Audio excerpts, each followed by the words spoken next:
Battle of the... What is this? We don't talk like that on this show.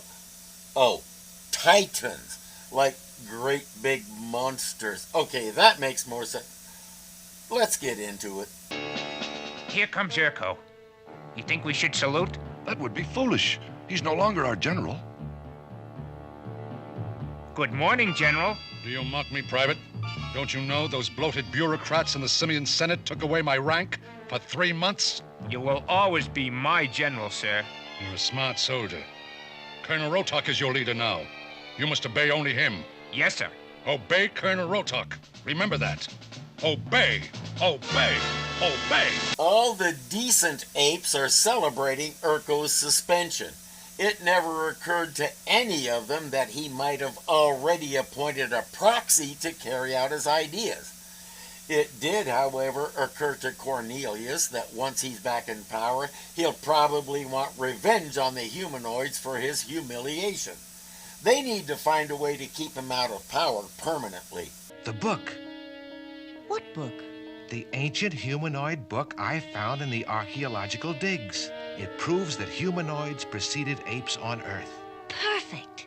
Now that Urko is out of power, we could risk the journey to the high mountain apes and get the book out of hiding. Yeah, I'm pretty sure we all forgot about it, too. We could fly to the mountains in their flying machine and return in time for the next session of the Senate. Brilliant.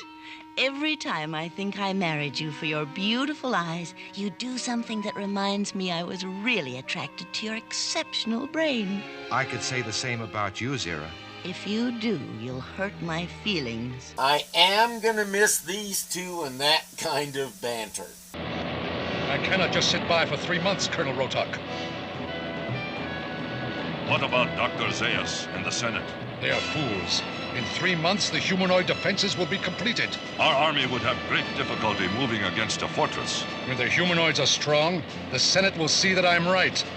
But then it would be too late. What can we do? Here, the unprotected west flank of New Valley. I won't miss that. He has a complete attack plan drawn up and hammers away that Rotok must follow it exactly. Zira and Cornelius report that there's no danger right now. Urko is out of the picture for the moment. Again, it won't occur to them that he's not the only officer they have, but they'll find out soon enough. They're focused on using the plane to retrieve the book. I'm afraid not, Zira. Those peaks are too rugged. There'd be no place to land. Then you'll just have to walk. That could take weeks. We'd miss the next Senate meeting. There must be some way. Where's that flying balloon? Perhaps we could use it again. Remember when Cornelius found those plans for a hot air balloon and built one and it got smashed to bits? When you hear someone drop a dish or glass and it shatters, it's common for someone else to say, "Save the pieces!" Well, someone did. This isn't a balloon, it's one big patch. This time I'm going to insist that Cornelius stay on the ground. I must go, Zira.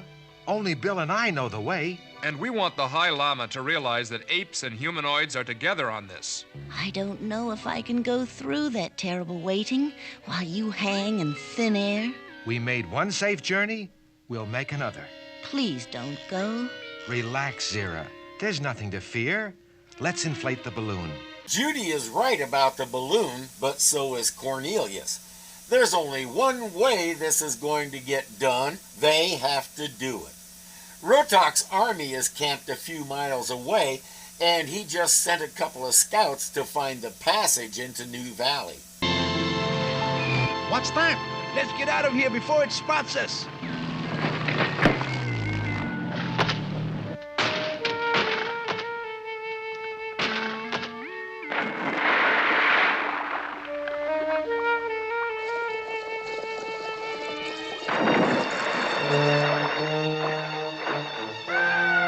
Well, yeah, it dropped right on his head. You think it's going to miss? The episode is called Battle of the Titans. We need some Titans. There's one. We're being attacked.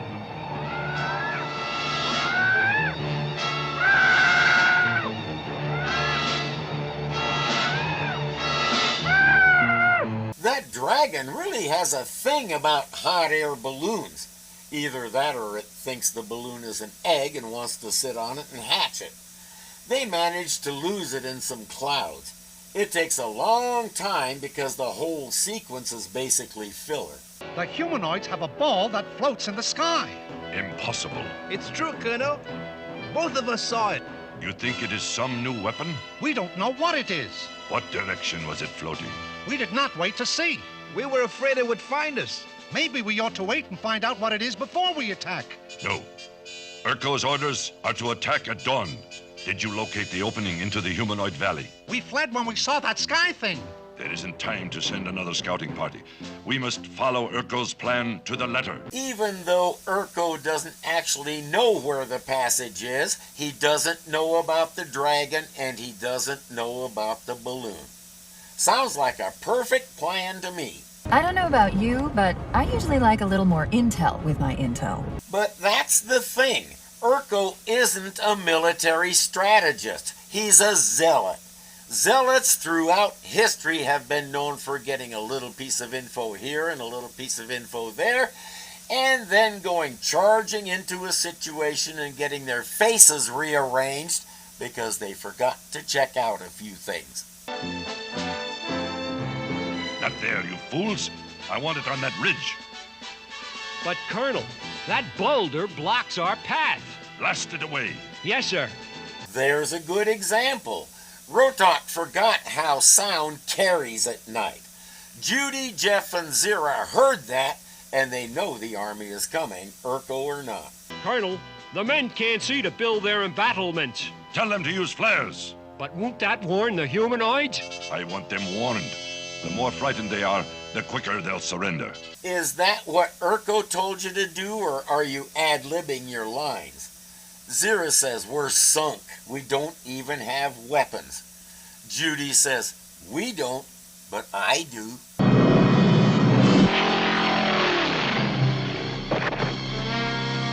Let's get out of here before it spots us. Lieutenant, stop those cowards. Stop, man. Hold your ground.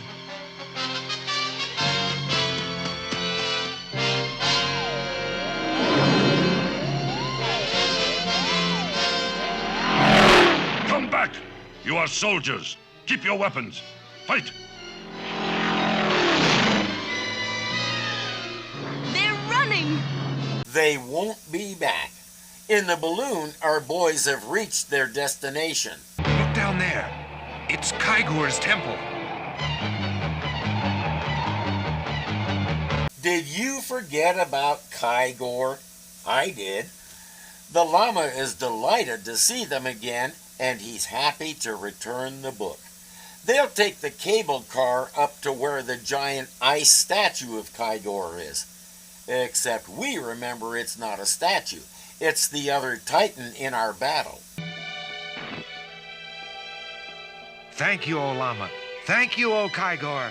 Is the book all right? Perfect. That should make the Senate understand the true history of Earth. We will chant prayers for this book to bring happiness and peace across the planet. I saw yet another thing just this morning that says, "Don't bother, praying doesn't do anything." I beg to differ, but even if you agree with that, you know something? It can't hurt. Will you stay the night, my friends? We will have a feast in your honor. Thank you, highest one. It will be good to relax and forget our struggles. What's that? I thought we were rid of that monster.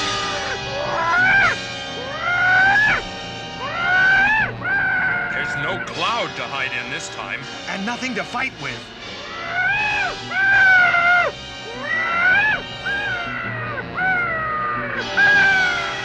His talons will cut the cable. Have no fear. We are Kaigor's children. And if you think his prayers don't do anything, keep watching.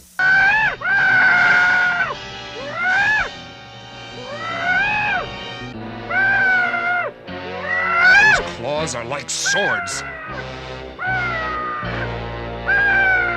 13 seconds of pure padding. That's enough to trigger it.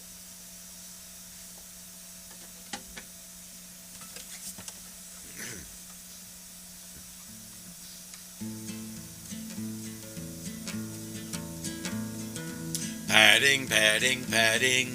Gotta add some padding. This script is too short, so let's pad. We'll add some pointless missions, ignoring all your bitching, to justify the time you spend. We'll send them off to nowhere. Don't ask me why they go there. It makes you think that this will never end. Go to there. Get the thing, bring it back, put it back, go away. Padding! Talk to him, talk to her, talk to me, talk to them, him again. What a lot of padding!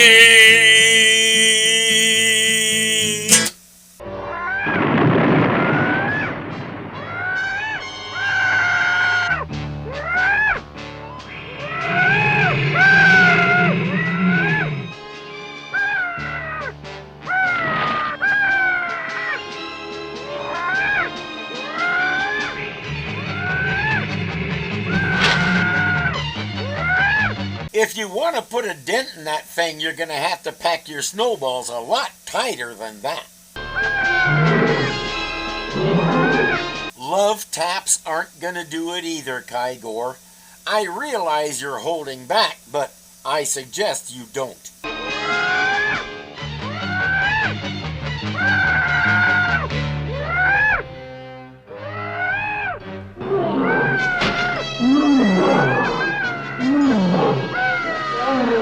What if he pulls Kaigor off the mountain?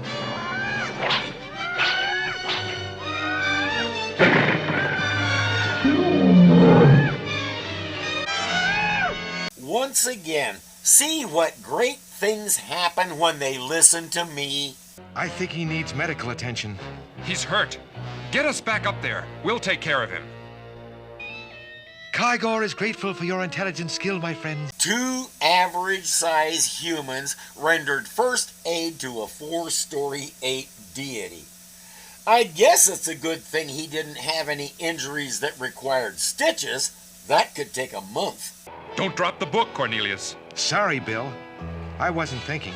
With that book, we can change the history of the planet. Peacefully, I hope.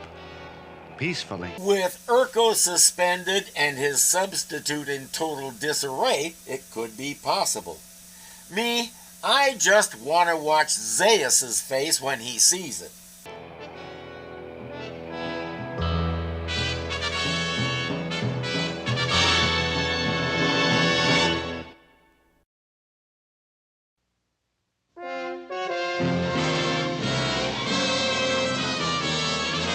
And that's just too bad for me, because that's it. Somebody was anticipating getting picked up for another set of episodes, and it didn't happen. We would only need one more to wrap up the whole story and end with apes and humanoids living together in peace. I forget how many movies it took to get to that point, but it wasn't 14.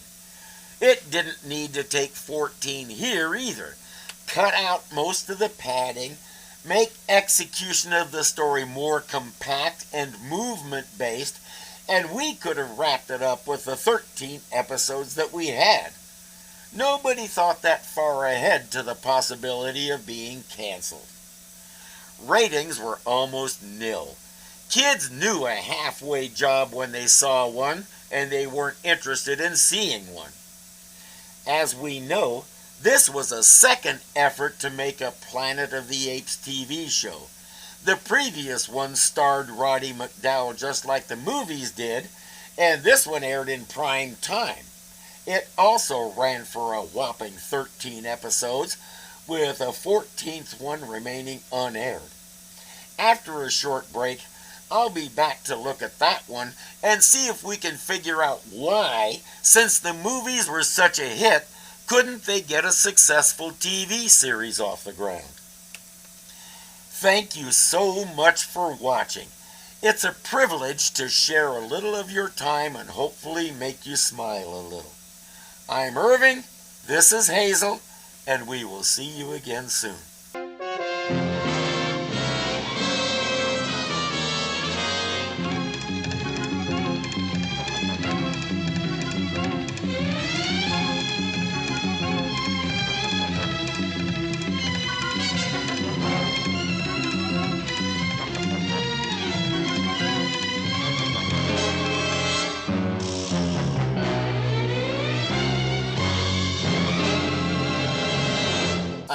am gonna miss these.